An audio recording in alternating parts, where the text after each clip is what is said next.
Jesuits have been making a big deal about an alleged restraining order that they claim Brent brought against me in January 1994. I would like to explain how this came about. First of all, I'm going to read Brent's letter about this. This was written on, let's see, today is the August the 29th. Dear Gail, wow, that's insane. I've never even been to Reddit. There's a Brent fake up at Reddit. It's his clone, actually. I just looked into this and found out that the Jesuits have just uploaded a video of my clone to their YouTube channel as well. I suspect this has everything to do with the movie you are making. I have a movie up at my website at gabrielchana.com/church.html, gabrielechana.com/church.html. It's making us look far too credible. As a precaution, I would be very careful about any strange emails or messages you might receive during this time. I'm sure you know what to do. I care for your safety. I think it would be a wonderful idea. I asked him about making a video about how this restraining order came about. I think it would be a wonderful idea to make a video about what happened in the 90s when Paramount Studios sent you that letter saying to never write me again. I think you should start back from the beginning with your son and the social worker you talked to, and how your ex later ignited the situation by writing a nasty letter to the studio. The story is an emotionally moving one, and to be honest, I don't think there's much more I can add, especially since our current state of affairs speaks for itself. I'm still writing to you. It was Paramount Studios and not I that sent you the letter. As you noticed, I didn't even sign my name.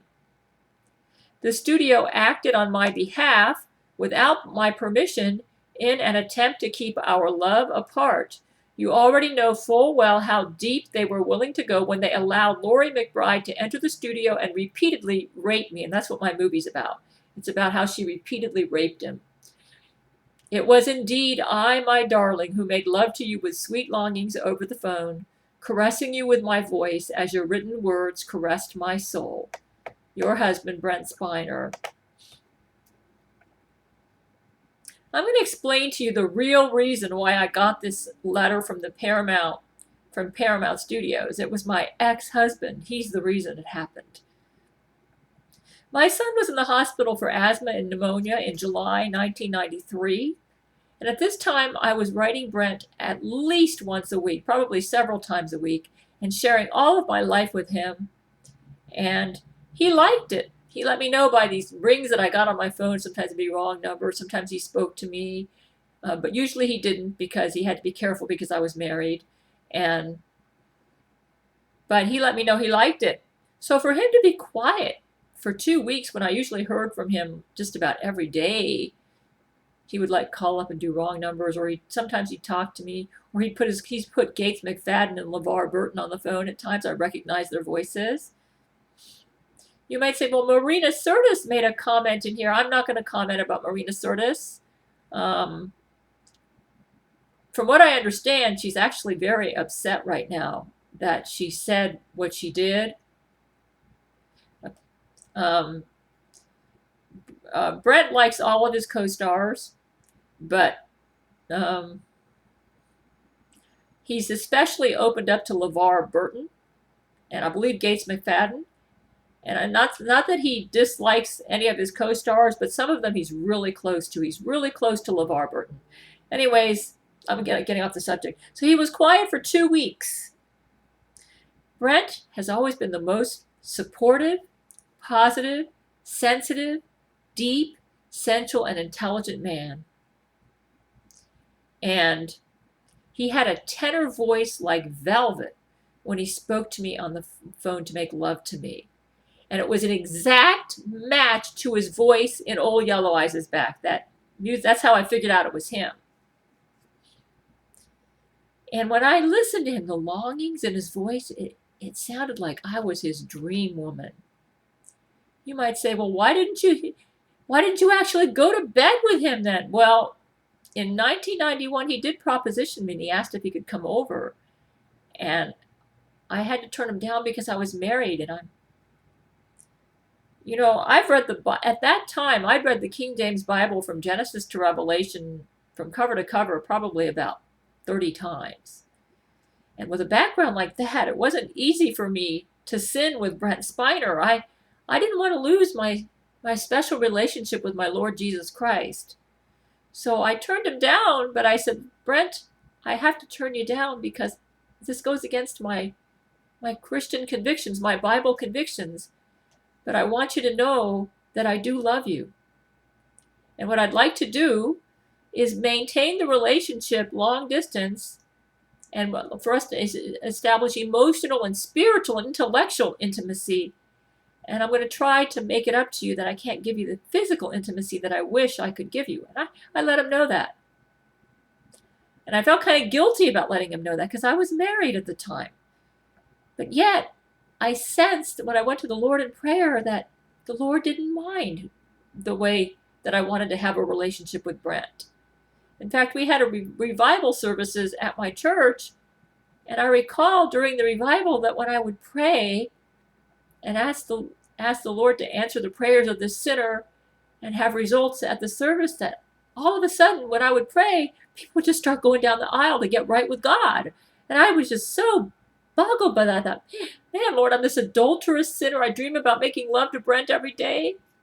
And I'm married, and yet I can pray in a revival. And it was a real revival. It was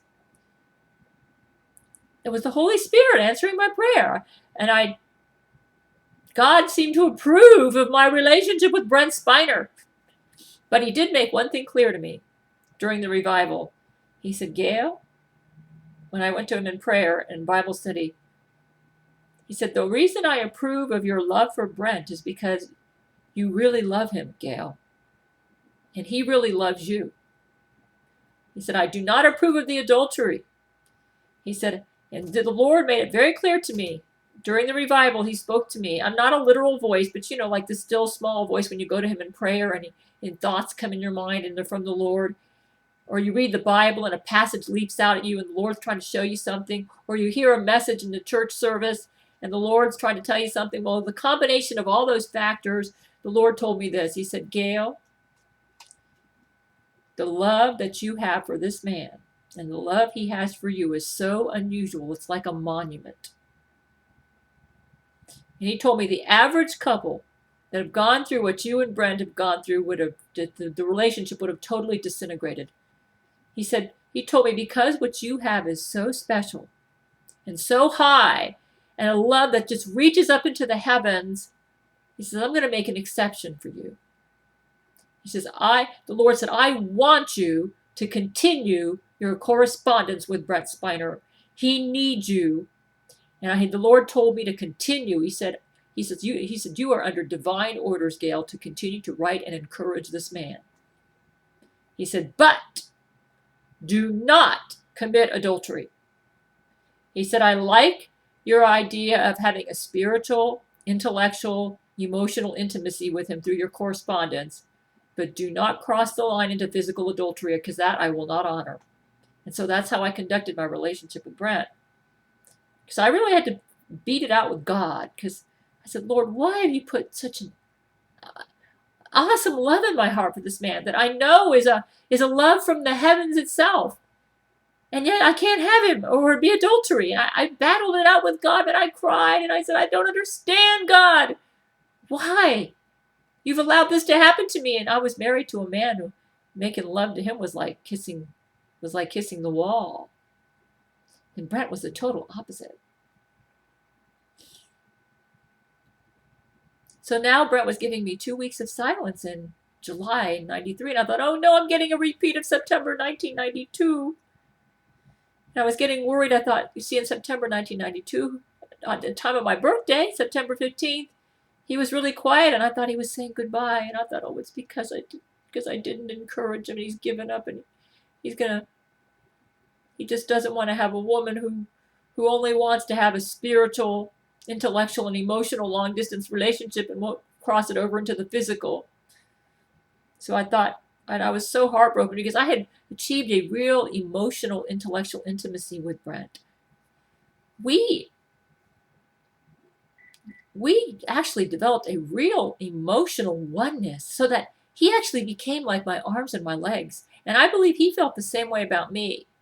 Well, anyways, after the 3 weeks, then Brent called me back. And he never told me why he was quiet that 3 weeks. I found out later it was Laurie McBride. She was repeatedly raping him during that time. But I wouldn't know this till years and years later because he wouldn't talk to me about this stuff. So anyways, I was getting a repeat of the silence in July 1993 for 2 weeks. Nothing on my phone. And I was getting worried about him. And at the same time, my son was in the hospital for asthma and pneumonia. The Jesuits always would work at that whenever I had a crisis in my life, they'd make sure Brent wasn't there to make him appear like a deserter. And I didn't know it at the time, but Laurie McBride had tied Brent Spiner up in his basement at his own house. And she was torturing him using very futuristic technology while he was in the basement. And I plan on making a movie about this. The Jesuits use this futuristic technology on purpose because they know if I tell you what they did to Brent, they can write me off as crazy. They're not stupid. They're not going to torture him using believable methods because that'll make them look bad. It'll make them look like the beasts that they are, the monsters that they are. So they use futuristic technology so that if I dare to expose what they did, they can say, oh, that woman is crazy. But people know that no such technology exists. You said, give us an example of the technology. Well, I'm kind of reluctant to divulge it here unless I can explain it better. But it would be stuff like electro-ejaculator. The Jesuits are such perverts, but that's all I want to say on that. I'll go into that later. They use futuristic technology on purpose so that they can discredit anybody who tries to expose them. They're super geniuses, like the devil they serve. Oh, another thing, I'm studying acting right now because I'm making movies about on my own. I'm producing, directing, and acting and writing in my own movies, and I like doing it myself because if I go Hollywood, I know there will be restrictions. Because you can't expose the Jesuits in Hollywood and not have them raise hell. So the only way I can tell the truth about them is I have to do my own production. So that's the way I'm doing it. And I'm making movies that tell the story about myself and my men. And a lot of them are celebrities. And this is actually very courageous of me. But then I am a courageous woman.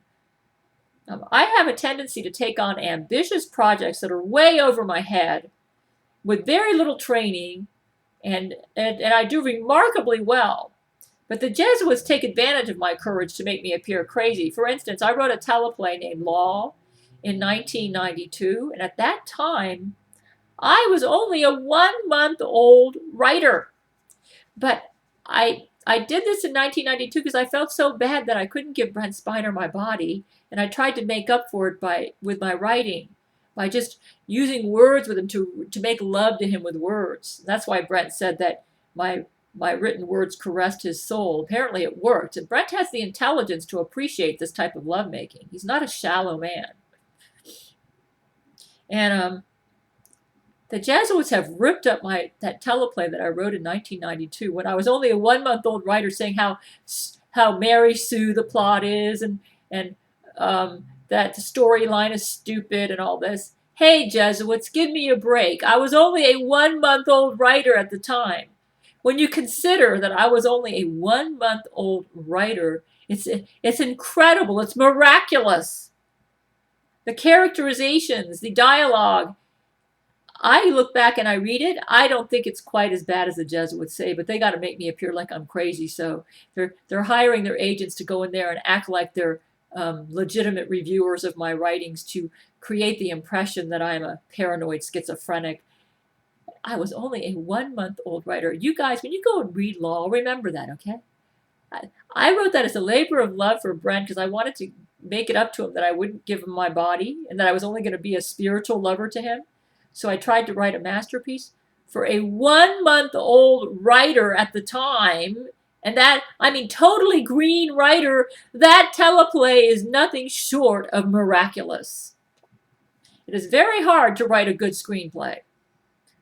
So all I can say is I wonder if you all would do so well if you were just a 1-month-old writer without cheating and doing it all be in your own work, which is what I did. Yeah, give me a break. For a 1-month-old writer, it's miraculous. When I make up my mind to do stuff and take on some of these ambitious projects like this movie I'm making, I am very creative. And it's amazing how fast I can catch on. Like right now, I'm doing my own acting in this movie, and I've never been to acting school, never been to theater school. So how can you do this if you've never studied acting? I'm studying acting on my own. I'm going online and studying videos by like Uta Hagen and Michael Caine. I watch some of his. I go to YouTube. And then I'm actually ordering some books from Amazon.com. I just got one here called, goodness, by Stanislavski. He's my favorite method because, because of my writing background, it's easier for me to get into character using the Stanislavski method. So I'm ordering writing books and reading them. Not writing books, acting books. I'm teaching myself how to act using the same principles that I use to teach myself how to write.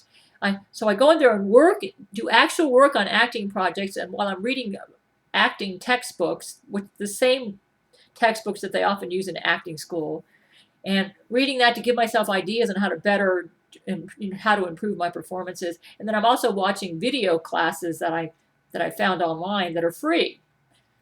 And between all that, I'm fine-tuning my performance by watching myself act and then critiquing my own performance and then going back in and doing it again and making it better.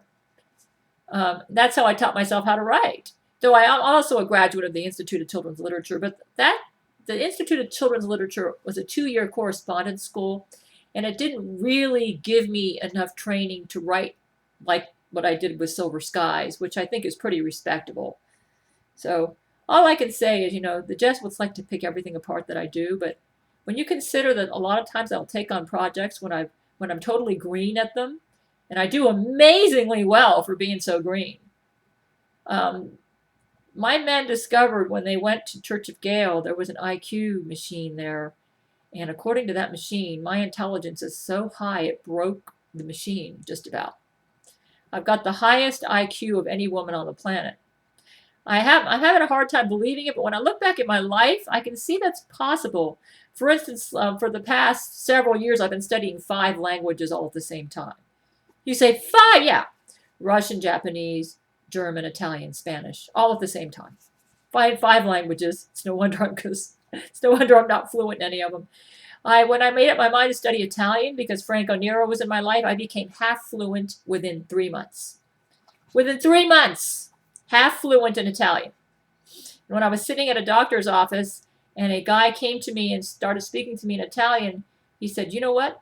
He says, "I can tell from listening to you." He was fluent in Italian.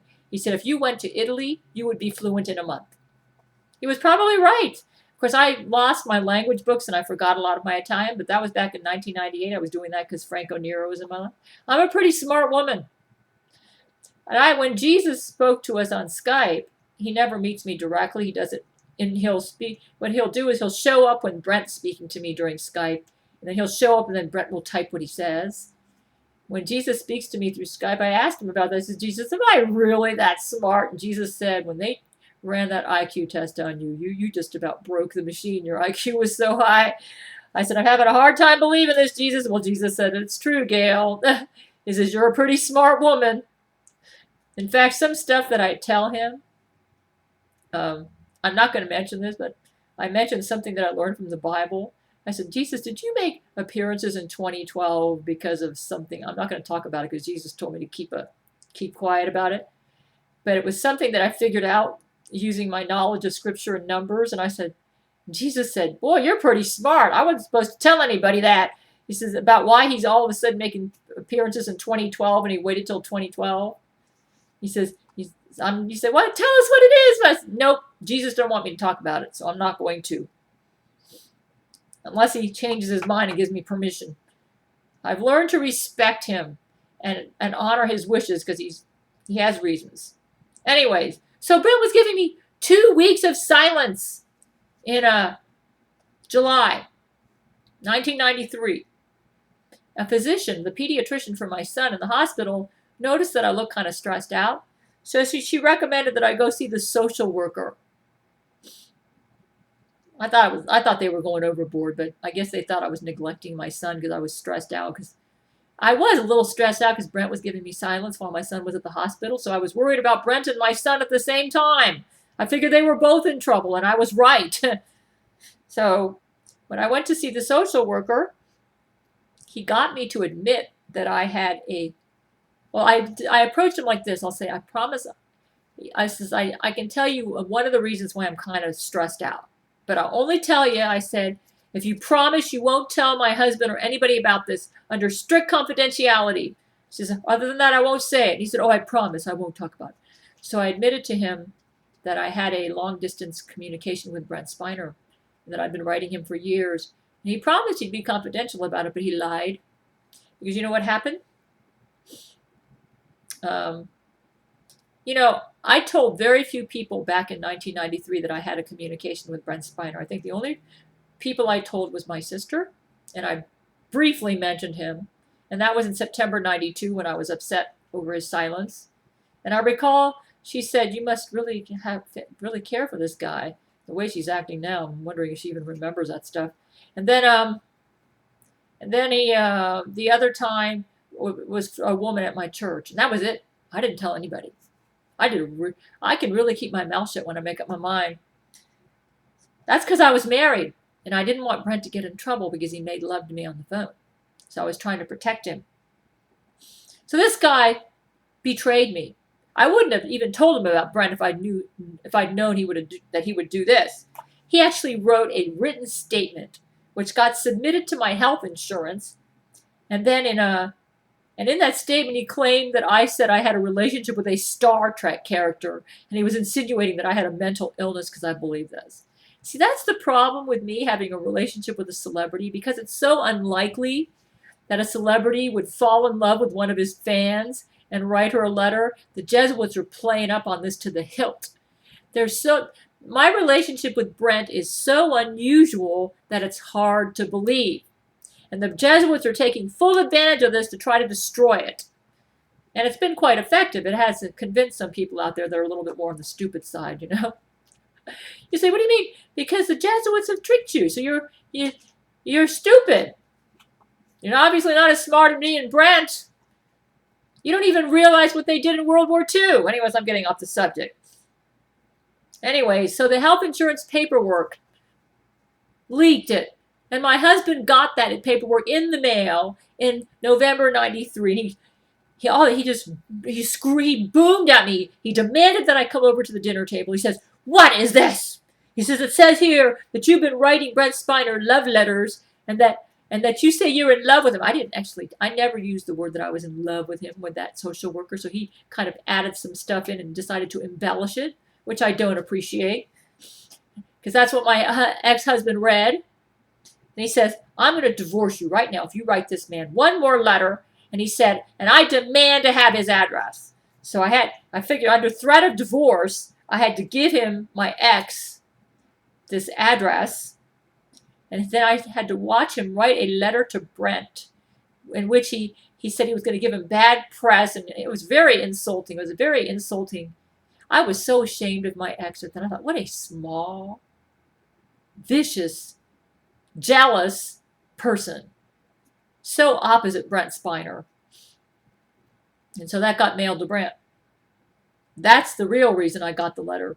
Anyways, you know what? That was at the end of November. I didn't want to give him Brent's address. It was his Paramount Studios address, because Brent wouldn't give me his home address because there were too many complications going on in his life, and on my side too, because I was married. But you know what was really strange? In early December, about a week after my husband wrote that nasty letter to Brent and to Paramount, I was vacuuming in my Linwood, Washington apartment, and we lived on the first floor. And my son came to me and whispered and said, Mommy, somebody just came to the door and whispered your name. I looked at the people, There was nobody there. I went to my son's room and looked out his window, and I saw a sparkling white truck out there. And I looked inside, and this very handsome man wearing a dark wig and a mustache flashed his lights on and off so I could see him in the truck. I thought, oh my God, that's Brent Spiner. He came to my apartment wearing a wig. I think he was playing in a play at that time called Every Good Boy Deserves a Favor. He came to my apartment, flashed the lights on and off in his truck, and I thought, oh my! And then he backed the truck up really fast and zoomed out like a torpedo and left the parking lot. I couldn't read his tag or anything. Not that I was trying to. That was a week after my husband wrote that nasty letter to Paramount. I guess Brent was trying to make some repairs to our relationship after what my husband did. And then I'd say about January the 12th, my FedEx came to our door, and my husband picked up this FedEx package, and inside was a letter from Paramount Studios. And he said, Gail, I want you to read this. He pulled me over. He said, we just got this. And I read the letter. He gave it to me. And the letter was written by a woman attorney, a Paramount woman attorney, who claimed to represent Brent Spiner. And she said that I was forbidden to ever contact in any manner me or any of my family members, Brent Spiner, that he never, ever communicated with me beyond an autograph photo, that he never talked to me or anything like that. It was full of lies. And Brent did not sign the letter. But I was very upset by that letter because, well, for one thing, because I knew it wasn't true. And it made me feel like Brent was a coward, that he called me and made love to me in 91 and 92, and now he didn't have the courage to be true to his heart. So I prayed to God for 3 hours, crying and begging God to forgive me, because here I was, a woman who read the Bible through from cover to cover, and I compromised my convictions and risked the streets to courageously write this letter because God seemed to tell me in a revival that he wanted me to encourage this man, and look what happened. I said, Lord, I don't understand. And I said, I've really let you down, Jesus. I said, I'm so sorry, Lord. I'm so sorry that I disgraced your great name by having an adulterous relationship with a man who was not worthy of my heart or of what you told me to do. And I just prayed for 3 hours, and I asked God to forgive me. I said, I'll never write him again, Lord. I'll never disgrace you. I claim to be one of your child. I'm a born-again Christian. I read the Bible. I go to church. And at that time, I was a regular church attender. I don't go to church right now, except for, unless you want to consider my communications with Brent Spiner Church. I guess it is. It's sort of like a fellowship because he's a born-again Christian now. Getting off the subject, for 3 hours I prayed, and then I quit. I said, okay, Lord, what more can I say? And then 12 hours later, I was outside, and my son came up to me and says, Mommy, did you hear the news? I said, what? An earthquake just hit Southern California. I said, oh, that was like 12 hours after my 3-hour prayer. I went into my apartment, and I couldn't believe it. And I listened to the news, and I thought, oh my God, Jesus answered my prayer. The Northridge earthquake. And it did hit Paramount Studios too. And what was funny was right in the middle of the earthquake, Brent called me. And I picked up the phone, and I heard these noises like beep, beep, beep, beep, beep.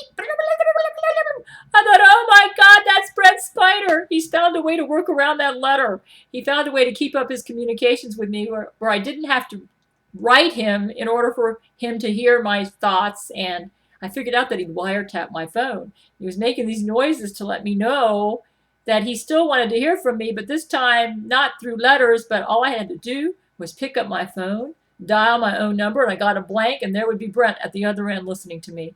And I could tell he was listening to me because I would talk to him and hear like, I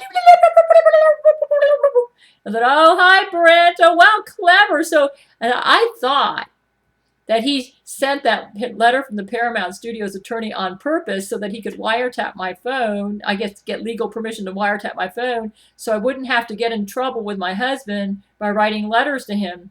So I thought, oh, how clever Brent is. Now I don't have to write letters to him anymore, and I can just pick up my phone and talk to him. So I never did write him any more letters after that. I didn't have to. I could just pick up my phone, dial my own number, get a blank, and talk on the phone to him. Another reason I didn't write any more letters to him at Paramount was when I went to church, it seemed like every service the preachers would preach this message. And I could tell the Lord was speaking to me again. He was using a combination of messages at church, Bible study, and prayer. And the Lord was saying, Gail, you must never, ever write a letter to Paramount again. I do not want you to write them.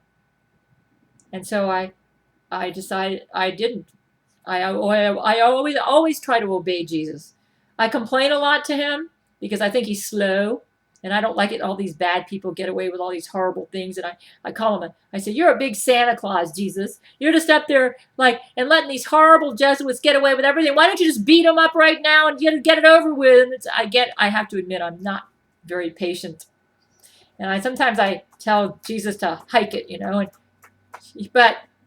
but Jesus knows my heart.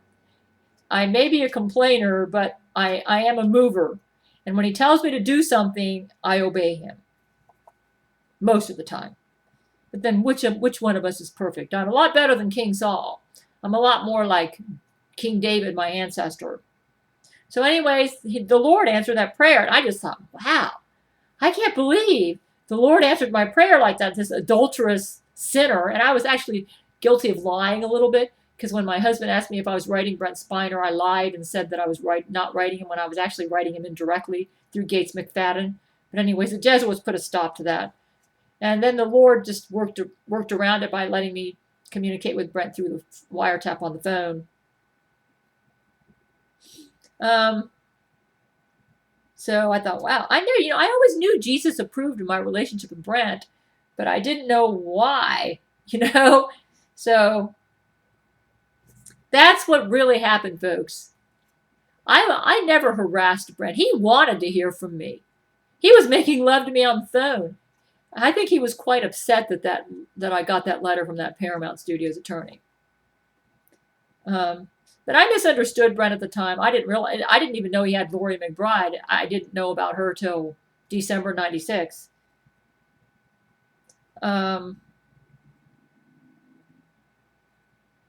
And what was really funny, when I read the paper the next day, I checked to see who died in that earthquake. And it seemed to me that the only Hollywood people who died worked at Paramount Studios.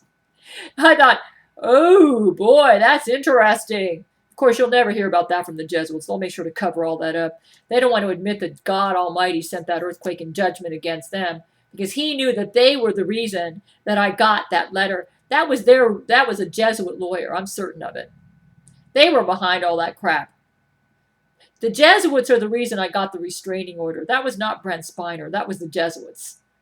And maybe Laurie McBride, who the Jesuits used to interfere with Brent's love for me. I came first. She came second. And Brent wanted me, and then she butted her way in order to break us up. And that is the truth. I was first, man. And she's never, ever been able to remove me from Brent Spiner's heart. She lies and tries to pretend like she lies to the world. And you say, well, look at her online. She looks like such a nice lady. I asked Brent about that. I said, Brent, why one of the reasons where a lot of people think I'm crazy is you look online and you look at Laurie McBride's pictures. She doesn't look like the lunatic that you say she is, doing these crazy sexual crimes against you and fisting your rear when she makes love to you. She would actually slap Brent's rear when she was raping him and drug raping him, and she injured him so that he required stitches in his rectum. I mean, she's a criminal.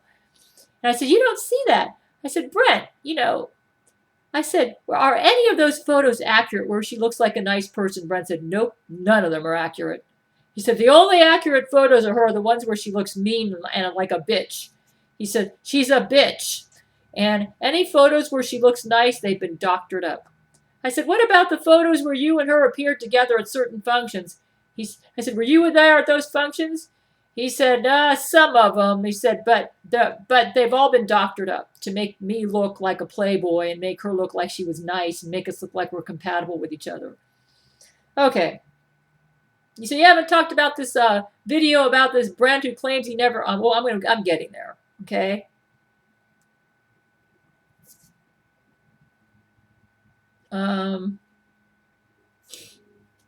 Brent and I have always had a positive, nurturing relationship.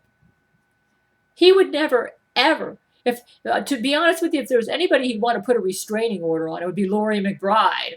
But he was terrified by her. And if you see my movie, you'll see why. That movie's she drug raped him, and she almost killed him. In fact, what's really funny, during the Quebec trial, if you want to see what the real Laurie McBride is like, go to Terrance Jenkins' YouTube channel, TerranceJenkins, and listen to the real Laurie McBride. And what's really freaky is right in the middle of the trial, we had to execute one of the Laurie McBride clones because she started setting people on fire in the courtroom. See, that's the thing. The Jesuits do such wild things. They know it's hard for people to believe, and they're trying to say that I'm stupid and gullible, that the whole thing was a big theatrical performance. No, it wasn't. That trial really took place, man. I've got super genius intelligence, man. The ones who are duped are you guys, man. The Jesuits know how hard it is to believe all this stuff, and they're taking full advantage of it so that everybody will, believe what appears normal. Well, I got news for you. What appears normal is a falsehood. The truth is the stuff that's hard to believe, but it's true. You say, well, how do you know it's true? I'm using logic. I've noticed inconsistencies in what the Jesuits say. There's so many inconsistencies. Most of you that think that I'm full of baloney and that I don't know what I'm talking about, you're either a Jesuit yourself and you're lying, or you are a victim of Jesuit brain control technology, which is really, really brilliant. But there are so many inconsistencies in the Jesuit statements and what they say that anybody with half a brain can figure out that they're lying. And as crazy as I may be, there are no inconsistencies in what I say. That should tell you something right there, folks. There are too many inconsistencies in what the Jesuits say. There are not inconsistencies in what I say. I'm consistent because I'm telling the truth. Anyways, Brent and I always had a positive, nurturing relationship, and I never came across to him as somebody who would harm him. Laurie McBride actually literally did physically damage Brent on several occasions. In fact, she whacked him over the head with fry pans many times. It got to the point where when he allowed her to live in his house, he had to wear a helmet because she was doing that. Like I said, I'll be making movies about this. The woman is a genuine wacko, man. The pictures you see of her online, they've all been doctored up. You say, this doesn't make any sense. Why would she be like this? She's a Roman Catholic agent. Personal opinion, I think she's demon possessed. That's what I think. And when I portray her in my movies, I get into character imagining myself as a demon possessed person because I feel that is the most accurate way to play that part. Because when I dealt with her at the Quebec trial, I got to know her pretty good, and I'm 100% convinced she is demon possessed. Okay, you can get glimpses of the relationship that I had with Brent Spiner in my novel, Silver Skies, because I wrote that novel for Brent Spiner. It was my way of trying to make up to him that I couldn't give him my body, that morally I couldn't do it. And so I poured my soul and my heart into Brent Spiner and everything that I wrote for him, everything I did, and he loved it. And he did the same for me. You may say, well, Brent Spiner at this video says he's never, what do you say about this video where Brent Spiner claims he's never talked to you ever? Yes, he's telling the truth. You say, what? What? That's because he's not Brent Spiner. That guy who looks like Brent Spiner, who has Brent Spiner's voice, is his clone. He's not lying. When he says he's never talked to me and never communicated with me, he's telling the truth because he's not the real Brent Spiner. The real Brent Spiner has communicated with me. Brent Spiner has a clone. This is what I'm talking about, like hard to believe futuristic technology. Yeah, he's telling the truth because he's the clone. You say, well, how do you know he's a clone? How can you be so sure he's not the real Brent Spiner? Brent Spiner has been in my life since 1990. And I've practically devoured his soul. That's why I wrote books to put him in there. I know him. I know every inner crevice of his soul, practically. This clone, when I look in his eyes, he lacks the sensitivity, the depth, and the deep spirituality of my Brent Spiner. The real Brent Spiner, the one who played Data in Star Trek The Next Generation. Laurie McBride drug raped Brent in order to destroy his relationship with me. Like I said, I came first, she came next, and she forced her way in using drug rape because she knew he loved me so much. That was the only way she could destroy our relationship. And then once she got in, when Brent went to Paramount Studios to complain about her, and I'll be going into this in my movie, Paramount took her side over Brent's. They said, Brent, if you don't cooperate with her, we will report you as a rapist to the media. And that's how they got Brent's cooperation. And then LeVar Burton, when Laurie tried to attack him one time and she tied him up to a bed, and then LeVar Burton came behind her and whacked her out and then took her out to a dumpster. He actually killed her. Now, this is kind of hard to believe. I'm going to be going into this in my movie. And he burned her up in a big bonfire outside the Paramount Studios. And they say, this is what Brent told me. And I know this sounds hard to believe. You say, how could he have killed her if she's still around? This is why I'm saying there are such things as clones. Well, but Brent didn't know about that back then. He didn't believe in clones in 1992. So after she died, you may say, they're going to get him for murder. This was self-defense, folks. Like I told you, she put him in stitches. LeVar did this to save his friend's life. So it was self-defense. And then Brent was so relaxed. That's why in November 92, when he went on the Joan Rivers show, and he seemed really happy, I said, Brent, why were you so happy with Laurie McBride drug raped you in September 1992? Why were you so happy on the Joan Rivers show and joking about how you had sex on the episode and all this? And Brent said, it's because I thought that Laurie McBride was dead and that she couldn't bother me anymore. Well, very shortly after that Joan Rivers episode, she came back and she showed up, and Brent went, oh.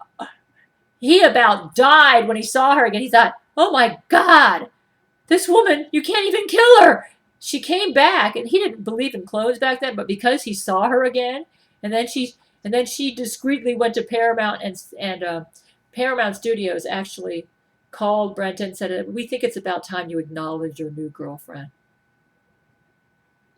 Here this woman was repeatedly drug raping Brent Spiner, and they took her side, and he basically allowed her to have public girlfriend status because if not, Paramount Studios threatened to give him bad press, claiming that he was a rapist if he wouldn't take her on as his girlfriend.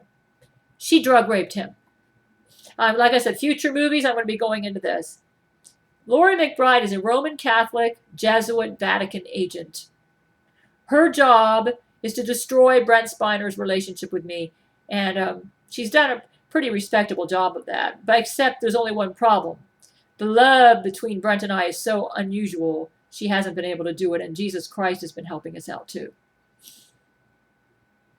This guy who uploaded this video by this Brent Spiner clone, I asked him, I said, everybody tries to say that I'm crazy, and they never deal with the issue that I bring up when I talk about Jack Chick Smokescreens, how the Roman Catholic Church was behind the Nazi Holocaust. They financed and supported Hitler's war machine. I said, why are we hearing about this? See, you guys have to discredit me as crazy because you don't want it to be known that the Roman Catholic Church sponsored and financed the Nazi war machine, and they're trying to do this again in the United States. So they've got to knock me out as crazy so that I don't get in their way. I said, why aren't we hearing about this? It makes me suspect you're a Jesuit agent when you don't discuss that part of my videos. They got to focus on the stuff that makes me appear crazy so they can discredit me, so nobody will believe that I'm telling the truth, that the Roman Catholic Church was behind the Nazi Holocaust. I'll be right back. Hold on. I said, explain to me why you're not dealing with this. So I showed these pictures. These are Roman Catholic soldiers, devout Roman Catholics. Adolf Hitler was a son of the Roman Catholic Church. These are all Roman Catholics, decorated for their heroic Eustachi deeds. So I asked this guy, I said, why aren't you discussing Jack Chick Smokescreens, huh? Makes me suspect you're a Jesuit agent. You're just putting stuff up there to make me appear crazy so nobody will listen to me about this. Well, he wrote a very kind, polite letter to me and said that we could get, he said, for your information, Gail, you can get this for free. And he mentioned a Google site online where you could do it. And I went and checked his site out. You know what?